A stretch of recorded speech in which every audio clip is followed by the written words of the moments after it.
நாங்கள் கோவாவில் போன ரைடு தான் இந்த வீடியோவில் நீங்கள் பார்க்க போகிறீங்க. ரொம்ப சூப்பராக இருக்குது. பர் ஹெட்டுக்கு வந்து 500, டோட்டலாக 6 மெம்பர்ஸ் போனோம். 3000 பே பண்ணோம் இதுக்கு. ஸோ நல்லாவும் இருக்குது.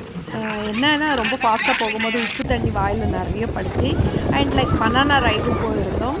இந்த மாதிரி போயிட்டு ரிட்டர்ன் வரும்போது நம்மளை அப்படியே கவுத்து விட்டுறாங்க. ரொம்ப சேஃபாக இருக்கணும். பிகாஸ் ரொம்பவே அடிபட்டுச்சு கையெல்லாமே. மணலில் வந்து ரொம்பவே ட்ராக் ஆகிடுச்சு.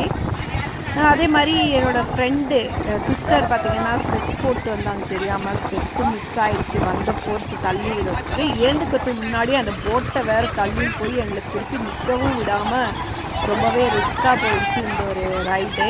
பட் நல்லா என்ஜாய் பண்ணோம்.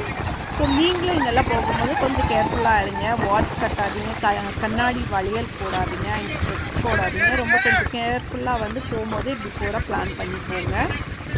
அதே மாதிரி பனானா ரைடும் same 500 rupees per head. 2500 pay பண்ணோம் 5 பேர் போய். ஸோ இந்த மாதிரி இன்ட்ரெஸ்டிங்கான கேம்ஸ் நிறைய இருக்குது. மிஸ் பண்ணாமல் நீங்களும் போய் என்ஜாய் பண்ணுங்கள். பசங்க யாரானா பெரியவங்க இருந்தால் அவங்கக்கிட்ட கொடுத்துட்டு யார் போக மாட்டேன்றாங்களோ அவங்கள அங்கேயே சேஃபாக உட்கார சொல்லிட்டு நீங்கள் எல்லாமே போய் என்ஜாய் பண்ணிட்டு வாங்க. இந்த வீடியோ உங்களுக்கு பிடிச்சிருந்துச்சுன்னா மறக்காமல் சப்ஸ்கிரைப் பண்ணிக்கோங்க. அதே மாதிரி உங்கள் ஃபேமிலி ஃப்ரெண்ட்ஸ் எல்லாருக்குமே ஷேர் பண்ணுங்கள். தேங்க்யூ ஃபார் வாட்சிங் மை வீடியோ. மீண்டும் சந்திப்போம்.